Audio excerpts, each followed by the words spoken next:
I'm still trying to understand how you can legally run this business without a license from the California Cannabis Board. When the doctor authorized me to grow or authorized to have marijuana, I can do as I please with that marijuana. Well, no. If I want to sell it to personal people, I know I didn't make it public to Meoshae, stole it and made it public to places that's not authorized. It's a doctor's certificate that you could use this for medical purposes. And to grow. You could use it for medical, not the world, you. And to grow. I have a grower's permit too, and Where it's is legal. your Let me see your grower's permit. Okay, I can pull that up. Now, the reason I say this is because you have the burden of proof. And if you were doing this outside the law, then it would make it very difficult for us to enforce your cause of action. The second document doesn't say patient can grow 12 plants. The one you guys have right here, it says patient can grow 12 plants. It doesn't say that on yours. One is for smoking and one is to grow. But it still is for the patient. I understand For the patient to use it.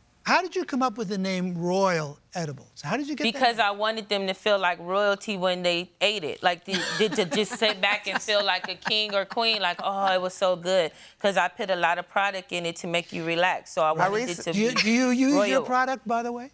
Yes. But I don't smoke. I just how did you come up with the name Royal Purple is my favorite color, and it means royalty. The color purple. Yeah. And so that's it's just why. a coincidence that both of you came up with the same name. I have two questions. Ms. Grant, who came up with the design of the logo? I did. Do you dispute that? Yes. Did you come up with that entire logo first? Entire logo. Do you have and any the proof? logo is actually, it's the crown you can get online. Any proof? Yeah, I have the text messages. Great. Pull it up while I'm asking Ms. Grant another question. Ms. Grant, one of the things you're suing for is $500 in ticket sales. What is that about? I also have a business where I'm owner of an entertainment company with our bishop at church. Me and the bishop threw a fundraiser. So Meoshae is the promoter looking for talent. So while me and her were doing the edible business, she still had this task. She couldn't find one of the comedians, so she called Carla. We called Carla, asked if she'd be a comedian. So that's how they knew each other. I bet she could, huh? Yeah, Carla's funny. I guess. So that's how that happened. So when me and Meoshae fell out about the loan, she failed to return me the money. She was reporting to me the ticket sales. Okay, I don't need any more. Have we exhausted the supply? Yeah, I just wanted to give Ms. Miles one last chance to literally show me a single thing that you had anything to do with this entity before May of 2022. In the meantime, we're going to excuse the parties while we deliberate in this matter. All right, we've reached a verdict. It is not unanimous.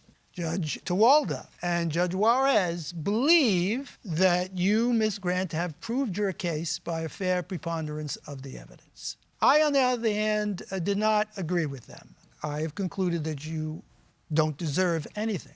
I didn't believe that the evidence that you presented to me gave you the authority to sell these products without a license. And I didn't believe the evidence was sufficient for me to conclude that the defendant misappropriated your property. I disagreed with them. But both Judges Tawalda and Judge Juarez believe that you proved your case. In terms of the damages, they felt that the evidence wasn't clear enough about how much damages actually incurred as a result of the misappropriation of your name and logo. Therefore, they would give you $1 for those damages as a symbol of their belief that the liability was on the part of the defendant. However, they both feel that your behavior warranted punitive damages because they concluded that you did misappropriate the logo and other aspects of ownership of the name. They felt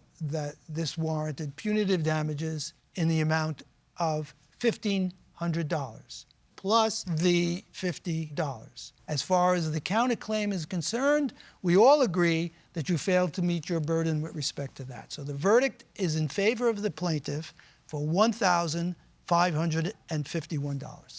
That's the verdict of the court.